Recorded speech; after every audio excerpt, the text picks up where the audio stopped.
El misterio trinitario podría empezar a indagarse desde el concepto de la palabra. De hecho, el prólogo del Evangelio de San Juan empieza: en el principio existía la palabra, y la palabra estaba junto a Dios, y la palabra era Dios. Podemos indagar entonces qué es la palabra en Dios. Indagando en las personas divinas, sabemos que la persona del Padre tiene precedencia lógica, no temporal, pero sí precedencia lógica respecto de las otras dos personas. En general, se asocia y se identifica a Dios con la persona del Padre. En general, es muy común escuchar que Dios es el Padre. Y las otras dos personas son como afluentes de un río central, de una fuente central, que en este caso sería Dios Padre.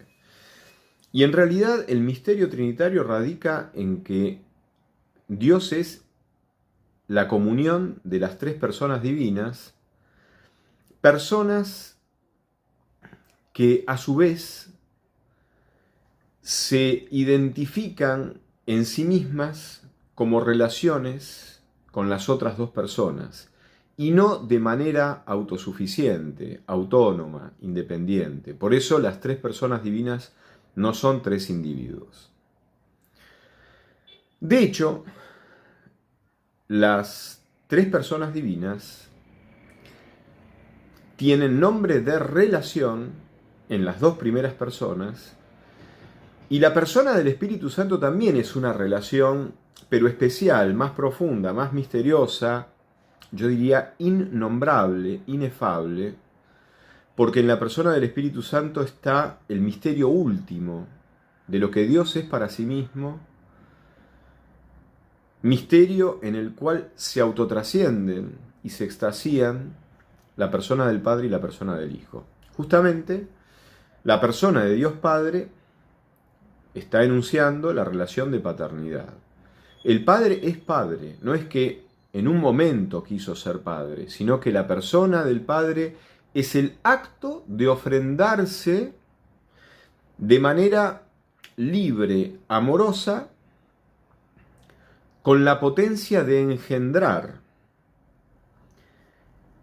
Entonces, se suele decir que la persona del Hijo es la palabra eterna del Padre. ¿Palabra en qué sentido? Porque nosotros en el orden humano, la palabra es un signo en el cual concebimos algo, nos representamos conceptualmente algo, o es un signo en el cual nosotros expresamos algo, es decir, ponemos de manera comunicativa un trasfondo emocional, afectivo, que incluso se aclara para nosotros mismos gracias al hecho de poder expresarlo y hacerlo comunicativo para otros. Ahora, la palabra de la persona divina del Padre no es aquello en lo cual el Padre termina, es decir, completa su saber acerca de sí mismo o realiza su saber acerca de sí mismo, de modo que sin la palabra el Padre no sabría de sí mismo.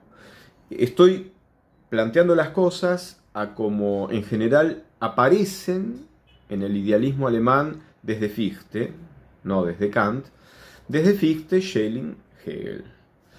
La expresividad es un concepto no ornamental para todos los tres grandes pensadores del idealismo alemán. Por supuesto que también está Kant en el idealismo alemán y es un gran pensador, pero estos tres grandes pensadores que enuncié, Fichte, Schelling y Hegel, en donde la expresividad es no solamente algo que uno pone afuera de sí, pudiendo no ponerlo, sino que es una autorrealización de sí mismo, que por supuesto se hace comunicativa para otros. Pero el rasgo fundamental para el idealismo alemán es que en la expresividad hay una autorrealización. Por lo tanto, sin esa expresividad no hay una autorrealización ni hay una autoclarificación de quién se es y de lo que se es, sino que esa autorrealización y esa autoclarificación se da gracias a la expresión. Bueno, no es el caso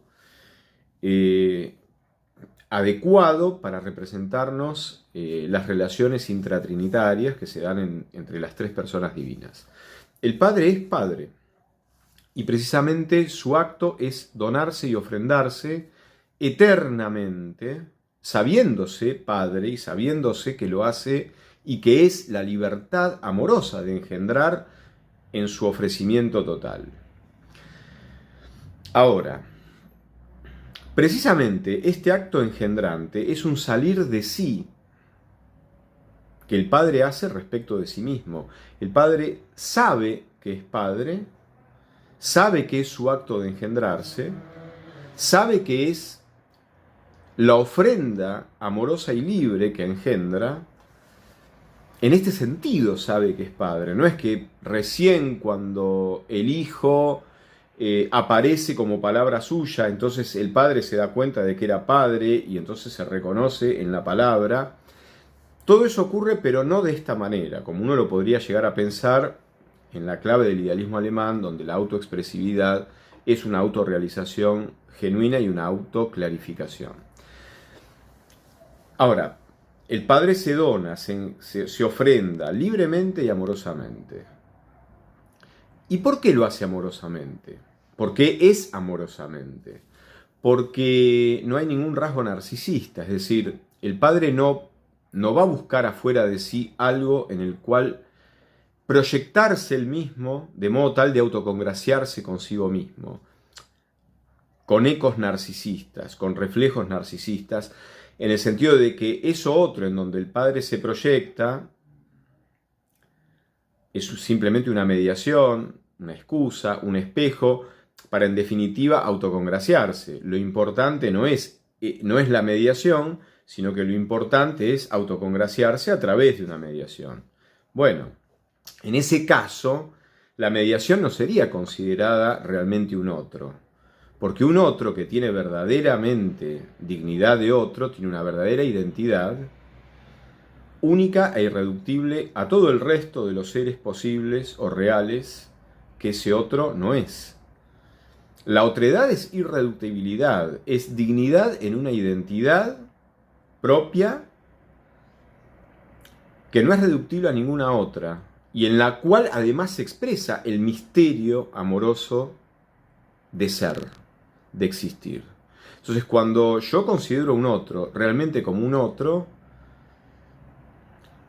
no hay proyecciones narcisistas mías que utilicen a ese otro como una mediación para autoaplaudirme, digamos, sino que estoy considerando, contemplando, recibiendo al otro, dignificando toda su otredad, que es irreductible a cualquier otro ser. Es irreductible a mí, es irreductible a mis apetencias, a mis necesidades. Entonces, Dios Padre es amoroso, la persona del Padre es amorosa, porque de verdad se destina totalmente. Porque no utiliza aquello en lo cual se destina engendrándolo y ofreciéndose libremente, de modo tal de utilizarlo narcisistamente para autocongraciarse consigo mismo. No, el Padre se da totalmente. Y para poder darse totalmente no tiene que haber proyecciones narcisistas de él. Con lo cual eso o ese en el cual se da totalmente, para darse totalmente se tiene que dar totalmente como persona, con lo cual puede ser solamente recibido por otra persona, no por una cosa que no sea persona. Entonces ese en el cual el Padre se da totalmente engendrándolo, es un totalmente otro, es un verdadero otro respecto del Padre, porque no hay proyecciones narcisistas respecto del Padre en eso, o en ese, mejor dicho, en el cual el Padre se destina, es que en realidad se destina, se ofrenda, engendrándolo. Por eso el Hijo, la palabra del Padre, es el totalmente otro, en doble sentido. Es un totalmente otro porque Dios, la Trinidad, es un totalmente otro, respecto del orden de las criaturas, del resto de los seres pensables, concebibles, que no son Dios. Pero además el Hijo es un totalmente otro respecto del Padre, porque precisamente en el Padre no hay ninguna proyección narcisista. Entonces el Padre se da totalmente, y para poder darse totalmente, se tiene que dar totalmente en alguien, no en algo. Y ese alguien, para poder ser digno y dignificado en ese darse que el Padre hace de sí mismo, ese alguien tiene que ser un totalmente otro respecto del Padre. No un espejo y una mediación para que el Padre se autosatisfaga narcisistamente. Entonces ese es un totalmente otro en doble sentido, por ser Dios respecto del resto de los seres y por ser un verdadero otro en el cual el Padre se ofrece engendrando a ese otro, dignificándolo a ese otro y privilegiándolo a ese otro. En ese otro el Padre tiene su predilección, como se escucha en el Evangelio según San Lucas, en la escena de la transfiguración. Y también en la escena del bautismo de Jesús en el Jordán. Entonces, por eso, el Hijo, la palabra del Padre, es un totalmente otro respecto del Padre. Ahora, en este totalmente otro, donde el Padre, que es el acto de ser Padre, no es otra cosa el Padre, es el acto de ser Padre, es el acto eterno, de ofrendarse como Padre, engendrando como Padre, eternamente al Hijo, eternamente a su palabra. Que sea el Hijo totalmente otro respecto del Padre no significa que sea ajeno al Padre, no significa que sea extraño al Padre. El Padre no se extraña, no se aliena, no se enajena en el Hijo. El Padre consuma su paternidad porque el Hijo lo recibe amorosamente, libremente y agradecidamente. Es decir, el Padre sabe que es Padre, pero la paternidad, para que sea consumada, cumplida, para que se trascienda a sí misma, necesita ser recibida, agasajada y perfeccionada, diría yo, gracias a la recepción libre del Hijo, a la recepción amorosa y agradecida que el Hijo hace respecto del Padre que se ofrenda en él, engendrándolo como Hijo. Aquí ya no depende todo del Padre. Pero eso no quiere decir que el Padre recién se da cuenta de que es Padre gracias al Hijo. No, la paternidad también incluye la libertad, la autoconciencia, pero analogándolo en el caso humano, sabemos que cuando un hijo no quiere ser hijo para nuestra paternidad, nosotros nos sentimos impedidos y anulados como padres. Si mi hijo no se deja abrazar, diría un padre, no puedo sentir que recibe mi paternidad. Bueno, ¿por qué el hijo puede hacer eso? Porque el hijo, ya dijimos, para poder ser, para que el padre se pueda entregar totalmente, tiene que ser recibido en alguien exactamente del mismo orden ontológico que lo que es la persona divina del Padre. Tiene que ser un alguien divino. Pero en la palabra del Padre, en el Hijo, se tiene que reflejar el amor del Padre, se tiene que reflejar la libertad del Padre, se tiene que reflejar la ofrenda del Padre, se tiene que reflejar la predilección que el Padre hace por el Hijo, dándose totalmente a sí mismo, ofrendándose totalmente sin guardarse nada, sin ninguna especulación vanidosa, orgullosa en el mal sentido, narcisista, aunque sea solapada mínimamente. No hay nada de eso, por eso el Padre se da totalmente, pero para eso entonces tiene que ser recibido en un totalmente otro, en un otro que sea de verdad digno como el Padre en tanto otro, pero un otro, no una proyección narcisista del Padre que en realidad es un espejismo donde el narcisista se autocongracia, se ensoberbece, autoaplaudiéndose. Nada en común esto puede tener con la acción y el acto eterno de Dios Padre, que es Padre, no es otro, no es otra cosa. Es el acto eterno de engendrar amorosamente y libremente, que se tiene que reflejar en el Hijo. El Hijo tiene que contener como palabra la libertad del Padre, la amorosidad del Padre. Y por eso el Hijo es libre como el Padre, por eso el Hijo es dignificado como un totalmente otro, en el cual el Padre se da totalmente en el Hijo, y en este Hijo el Padre tiene su predilección. No la tiene en sí mismo, la tiene en el Hijo. Por lo tanto, la paternidad implica libertad, libertad del Padre y libertad del Hijo, porque en la palabra del Padre tiene que estar expresado todo el acto del Padre. El acto del Padre es libre, la palabra tiene que ser libre. El acto del Padre es amoroso, la palabra de Dios, el Hijo también tiene que ser amoroso.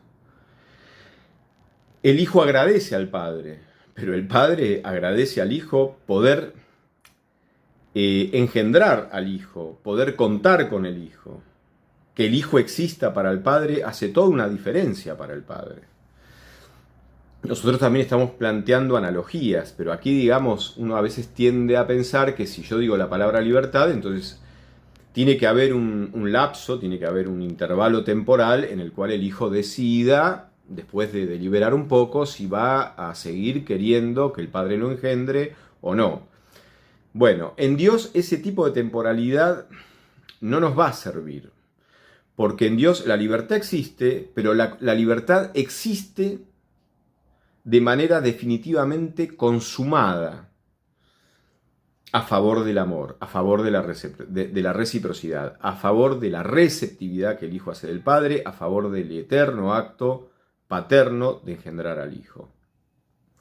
Entonces, la palabra del Padre no es simplemente una expresión de una emoción paterna, de un estado afectivo paterno.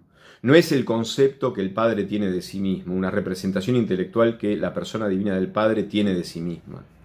No es la autoconciencia del Padre, no, es una palabra que también es destinación del Padre, que también, por ser destinación del Padre, es el lugar donde el Padre se cumple como Padre, consumadamente porque es recibido agradecidamente y libremente por el Hijo que se deja engendrar eternamente por el Padre.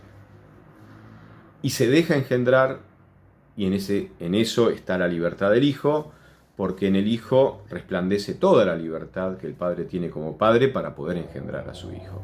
Acá no hay causalidad, no hay predeterminación recíproca. Hay misterio de libertad y consumación definitiva a favor del amor. Entonces, la palabra del Padre no es cualquier palabra. Es un lugar de destinación y es un lugar de consumación. Mi paternidad se consuma cuando mi Hijo me recibe totalmente como Padre. Yo ya sé que soy su Padre, pero la paternidad se realiza plenamente, no de manera unilateral. No basta con que yo quiera ser padre de mi hijo o de mi hija, Trini, sino que ellos tienen que recibirme como papá. Y en esa receptividad que es libre, porque ellos son personas, si me eligen como padre, entonces mi paternidad se ve consumada. Pero esa consumación ya depende de una reciprocidad. No se basa solamente en una unilateralidad que dependiera solamente de mí, en este caso como figura, como ejemplo, que dependiera solamente del padre. No. La paternidad se consuma definitivamente y libremente, porque se consuma en la reciprocidad agradecida y amorosa del Padre que engendra al Hijo y del Hijo que se deja engendrar por el Padre. Así que la palabra del Padre, la palabra de Dios, el Hijo, es un lugar de destinación, es un lugar de consumación y es un lugar en donde el Padre tiene que poder darse totalmente. Por lo tanto, tiene que ser como Él en el mismo orden del ser. Tiene que ser una persona y tiene que ser una persona divina. No tiene que ser una cosa, un objeto. Y tiene que ser un totalmente otro, porque ese acto del Padre es absolutamente amoroso. Entonces no hay ningún rasgo narcisista de proyección que utilice al otro, en donde yo me proyecto como simple excusa, como simple mediación para un autoenvanecimiento, para una especie de autocongraciamiento consigo mismo, desde la vanidad, que en el fondo desprecia al otro, no lo reconoce como un otro, lo reconoce simplemente como un medio y no como un fin, como diría Kant en la fundamentación de la metafísica de las costumbres o en la crítica de la razón práctica. Ahora, si la paternidad se consuma no unilateralmente, sino desde la libertad del hijo, y el hijo no es hijo unilateralmente, sino que depende de la libertad amorosa del padre que lo engendra, el amor, como consumación, se presenta como autotrascendencia. El padre, para ser plenamente padre, se autotrasciende en el hijo, y el hijo, para ser plenamente hijo, tiene que autotrascenderse en el padre que lo engendra. Por lo tanto, tiene que recibir eternamente y libremente y amorosamente al padre que lo engendra. Ambos están agradecidos recíprocamente. Entonces, esta relación entre el padre y el hijo, entre el padre y su palabra, es una relación en donde la reciprocidad es el signo de la consumación amorosa. Es el signo de la apertura de los dos. El padre se abre al hijo, el hijo se abre al padre. Entonces, la relación entre el padre y el hijo, que además es un tercero respecto del padre y respecto del hijo, porque está el padre, está el hijo y está la relación de reciprocidad entre ambos. Esta relación no es reductible al padre, ni es reductible al hijo. Esta relación es la reciprocidad entre ambos. Entonces no es ninguno de los dos, entre comillas, por separado, sino que es la reciprocidad entre ambos. Y esta reciprocidad es, por lo tanto, diferente del padre y diferente del hijo. Esta reciprocidad es la consumación libre del amor que se autotrasciende. Mirado desde el padre, el amor del padre que se autotrasciende engendrando al hijo. Mirado desde el hijo que se deja engendrar libre, agradecida y amorosamente por el padre, y que deja entonces al padre, ser su padre. Pero entonces, el amor consumado es reciprocidad, en donde el padre se autotrasciende, en donde el hijo se autotrasciende, y esta autotrascendencia consumada es el signo del amor consumado. El amor se da, se ofrece y se consuma en la reciprocidad. El amor del padre y el amor del hijo. Este tercero, que es la reciprocidad entre el padre y el hijo, es el amor más secreto, más misterioso, que es reciprocidad. Y esta reciprocidad es la persona del Espíritu Santo. Esta reciprocidad es la respiración entre el Padre y el Hijo, que es inspiración y expiración. Y esta respiración, esta atmósfera envolvente en donde el Padre se autotrasciende en el Hijo se autotrasciende en el Padre, y en esta reciprocidad el amor queda abierto a cualquier otro que quiera y sea capaz de querer participar de la reciprocidad propia del amor.